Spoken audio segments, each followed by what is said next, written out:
तो आज हमारे पास जो स्रोत हैं वो पहली नज़र में किसी सोशल मीडिया पोस्ट जैसा लगता है। बस कुछ शब्द हैं और 3-4 इमोजी। शीर्षक है लॉस से प्रॉफिट तक, बिजनेस माइंडसेट फॉर्मूला, और इसके साथ एक नीचे जाता ग्राफ, एक तीर, फिर एक ऊपर जाता ग्राफ और एक रॉकेट। ईमानदारी से कहूं, जब मैंने इसे पहली बार देखा तो मुझे लगा कि क्या हम सच में एक गंभीर बिजनेस स्ट्रैटेजी को इमोजी से समझ सकते हैं। थोड़ा बचकाना सा लगा। लेकिन आज हमारी कोशिश यही है कि इस छोटी सी लाइन के पीछे छिपी पूरी कहानी को खोला जाए। एक तरह से एक बिजनेस की हीरो वाली यात्रा। आपका ये जो संदेह है वो बिल्कुल वाजिब है। अक्सर हम गहरी बातों के लिए भारी भरकम शब्दों की उम्मीद करते हैं ना, लेकिन इसकी खूबसूरती ही इसकी सादगी में है। ये आइमोजी आज के दौर के क्या कहते हैं, चित्रलिपि जैसे हैं, हायरोग्लिफ्स। अच्छा। जो एक पूरी कहानी कुछ ही संकेतों में कह देते हैं। और ये कहानी सिर्फ प्रॉफिट लॉस के नंबरों की नहीं है, ये एक उद्यमी के मानसिक सफर की है, उसके डर, उसकी हिम्मत और उसकी महत्वाकांक्षा की कहानी। चलिए तो फिर इस सफर के पहले पड़ाव से शुरू करते हैं, लॉस से प्रॉफिट तक। दिलचस्प बात यह है कि इसकी शुरुआत सफलता से नहीं, नुकसान से हो रही है। ज्यादातर बिजनेस गुरु तो 10x ग्रोथ या $1 मिलियन आइडिया की बात करते हैं, पर यहां जमीन की कड़वी सच्चाई को पहले ही मान लिया गया है। और यही मेरे ख्याल में इसकी सबसे बड़ी ताकत है। ये नुकसान को सामान्य बना रहा है, उसे कोई शर्म या कलंक की बात नहीं बता रहा। व्यापार में खासकर जब आप कुछ नया करने की कोशिश कर रहे हो तो नुकसान वो तो लगभग तय है, लेकिन असल खेल तो तब शुरू होता है जब आप उस नुकसान का सामना कैसे करते हैं। मतलब उसे देखते कैसे हैं? हाँ बिल्कुल, ज्यादातर लोग नुकसान को एक अंतिम नतीजे की तरह देखते हैं, एक फुल स्टॉप, जबकि ये फॉर्मूला कह रहा है कि इसे एक कॉमा की तरह देखो, एक डेटा पॉइंट। ये बस एक सिग्नल है कि जो तरीका आप अपना रहे हैं वो काम नहीं कर रहा है, बस। तो ये सिर्फ फाइनेंशियल घाटे की बात नहीं है, ये एक तरह से अपने अहंकार को, अपने ईगो को भी किनारे रखने की बात है। ये मानना कि मेरा आइडिया, मेरी स्ट्रैटेजी गलत थी। ये तो कई फाउंडर्स के लिए बहुत मुश्किल होता होगा। वो अपनी शुरुआती सोच से इतना जुड़ जाते हैं कि उसे छोड़ ही नहीं पाते। आपने बिल्कुल सही नस पकड़ी है। ये जो स्वीकृति है ना, यही पहला और सबसे कठिन कदम है।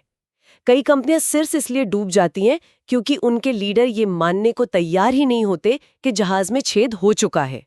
वो और पैसा और मेहनत उसी छेद वाले जहाज में झोंकते रहते हैं, ये उम्मीद करते हुए कि कोई चमत्कार हो जाएगा। ये वाक्यांश कहता है, पहले मानो कि तुम डूब रहे हो, तभी तो लाइफ जैकेट ढूंढना शुरू करोगे। ये हार मानना नहीं है, ये वास्तविकता को स्वीकार करने की हिम्मत है। और इस स्वीकृति के बाद आता है वो विजुअल हिस्सा। लाल रंग का नीचे जाता ग्राफ, ड्रंग, एक तीर, डाएं, और फिर हरे रंग का ऊपर चढ़ता ग्राफ, टॉ। ये कहानी का टर्निंग पॉइंट है ना? शब्दों से ज्यादा ताकतवर तो ये तस्वीर लग रही है मुझे। हाँ, क्योंकि ये सिर्फ नंबरों का उतार चढ़ाव नहीं दिखा रहा। वो जो नीचे जाता ग्राफ है, वो गिरते हुए रेवेन्यू के साथ साथ टीम का गिरता हुआ मनोबल भी है। अच्छा। ग्राहकों की शिकायतें हैं, रातों की नींद हराम होना है, वो सब कुछ है उसे ग्राफ में। वो एक नकारात्मक चक्र है जहां एक बुरी चीज दूसरी बुरी चीज को जन्म देती है।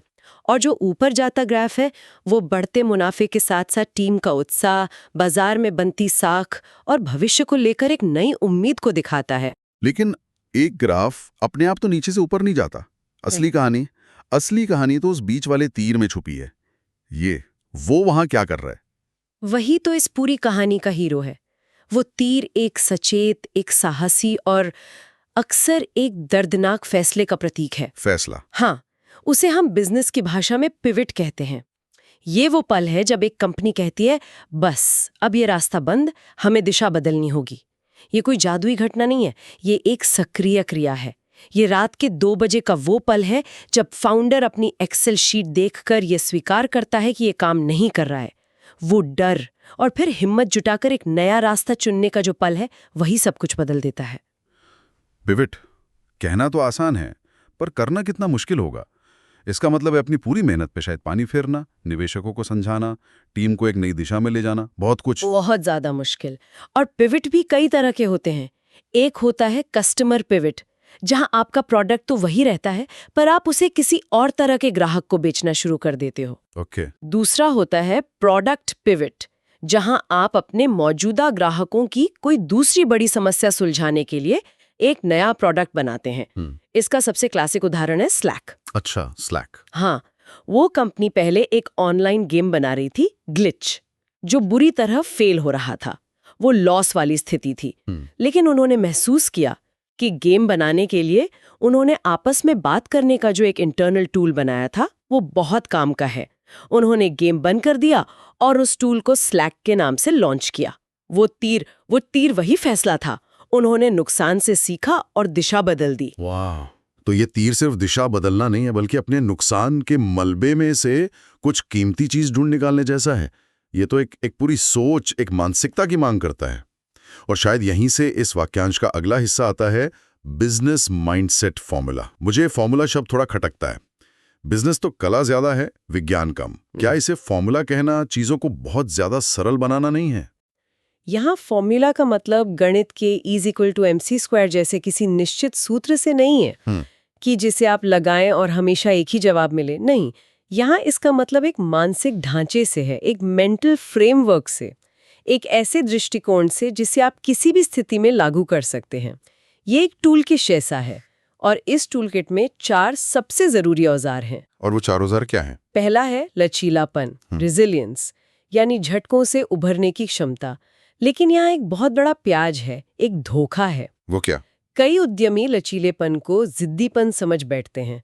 वो एक ही बुरे आइडिया पर सालों तक डटे रहते हैं, ये सोचकर कि वे मजबूत हैं, जबकि असली मजबूती तो ये स्वीकार करने में है कि आप गलत थे। तो लचीलेपन और जिद्दीपन में क्या फर्क है, एक लाइन में? लचीलापन अपने लक्ष्य के प्रति होता है, जिद्दीपन अपने तरीके के प्रति। ठीक है। एक लचीला उद्यमी कहेगा, मेरा लक्ष्य एक सफल कंपनी बनाना है, और अगर ये रास्ता काम नहीं कर रहा तो मैं दूसरा रास्ता अपनाऊंगा। समझ गया। जबकि एक जिद्दी उद्यमी कहेगा, मेरा लक्ष्य इसी रास्ते पर चलकर सफल होना है, चाहे कुछ भी हो जाए। और दूसरा औजार यही काम आता है, अनुकूलनशीलता, अडेप्टेबिलिटी, जरूरत पड़ने पर रास्ता बदलने की क्षमता। ठीक है। और तीसरा और चौथा? तीसरा है सीखने की प्रवृत्ति, लर्निंग ओरिएंटेशन।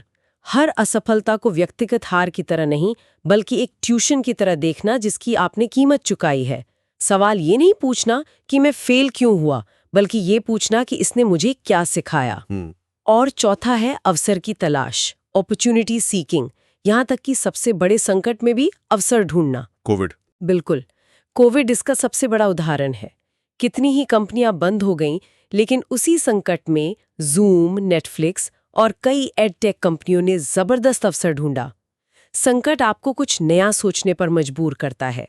तो ये है फॉर्मूला, लचीलापन, अनुकूलनशीलता, सीखने की प्रवृत्ति और अवसर की तलाश। एक मानसिक रोड मैप। तो मतलब ये मानसिकता एक टूल किट जैसी है जिसे आप अलग अलग स्थितियों में इस्तेमाल कर सकते हैं। और जब कोई इस मानसिकता को अपना लेता है तब शायद वो आखिरी इमोजी तस्वीर में आता है, रॉकेट। ये सिर्फ प्रॉफिट से कहीं ज्यादा बड़ी चीज लग रही है। हरा ग्राफ तो स्थिरता या धीरे धीरे विकास दिखा सकता है, लेकिन रॉकेट तो सीधा आसमान में जाता है। बिल्कुल, ये इस फॉर्मूले का सबसे महत्वाकांक्षी और अक्सर नजरअंदाज किया जाने वाला हिस्सा है। अगर कहानी सिर्फ नुकसान से उभरकर थोड़ा बहुत मुनाफा कमाने की होती तो वो ऊपर जाता ग्राफ, हाँ, काफी था। वो रिकवरी है, सर्वाइवल है। लेकिन रॉकेट सर्वाइवल से आगे की बात करता है। ये घातीय वृद्धि, एक्सपोनेंशियल ग्रोथ का प्रतीक है। तो ये रॉकेट सिर्फ मुनाफे का नतीजा नहीं है, बल्कि ये उस मानसिकता का नतीजा है जिसने नुकसान को एक डेटा पॉइंट की तरह देखा था। मतलब अगर शुरुआत में नुकसान को सही नजरिए से नहीं देखा गया तो ये रॉकेट कभी लॉन्च ही नहीं होगा। आपने पूरी कहानी को एक लाइन में समेट दिया। रॉकेट लॉन्च तब होता है जब आप अपने शुरुआती नुकसान से इतना कुछ सीखते हैं कि आप न केवल अपनी गलतियां सुधारते हैं, बल्कि बाजार को अपने प्रतिस्पर्धियों से बेहतर समझ जाते हैं। इंस्टाग्राम इसका एक और बेहतरीन उदाहरण है।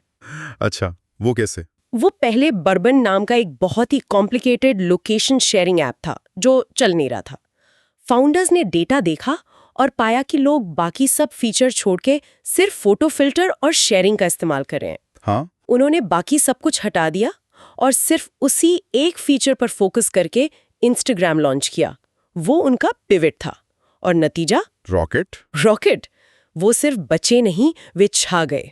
तो अगर हम इस पूरी यात्रा को एक साथ देखें तो ये कमाल का नजरिया है। नुकसान को शर्म की तरह नहीं, बल्कि एक शिक्षक की तरह स्वीकार करना, फिर उस सीख के आधार पर एक हिम्मत भरा फैसला लेना, उस फैसले को सफल बनाने के लिए एक लचीली, सीखने वाली मानसिकता अपनाना, और फिर सिर्फ बराबरी पर आने के लिए नहीं, बल्कि असाधारण विकास के लिए काम करना। ये तो एक पूरी ऑपरेटिंग सिस्टम है। और ये सिर्फ सिलिकॉन वैली के स्टार्टअप्स के लिए नहीं है, ये हर उस व्यक्ति पर लागू होता है जो कुछ नया करने की कोशिश कर रहा है। जैसे एक छोटा दुकानदार जो अपना बिजनेस ऑनलाइन ले जाना चाहता है, एक फ्रीलांसर जो अपने करियर में ठहराव महसूस कर रहा है, या कोई भी व्यक्ति जो अपनी किसी बुरी आदत को बदलकर एक बेहतर जिंदगी जीना चाहता है। हम सब अपनी जिंदगी में कभी न कभी लॉस की स्थिति में होते हैं और वहां से प्रॉफिट या सफलता तक पहुंचने के लिए इसी तरह की मानसिकता की जरूरत होती है। मूल सिद्धांत वही रहते हैं। ये दिखाता है कि गहरी बातें कहने के लिए हमेशा भारी भरकम किताबों की जरूरत नहीं होती। मेरी जो शुरुआती हिचकिचाहट थी वो अब पूरी तरह से दूर हो गई है। सही कहा। और हमारी इस पूरी बातचीत से एक आखिरी दिलचस्प सवाल उठता है जिस पर सोचा जा सकता है।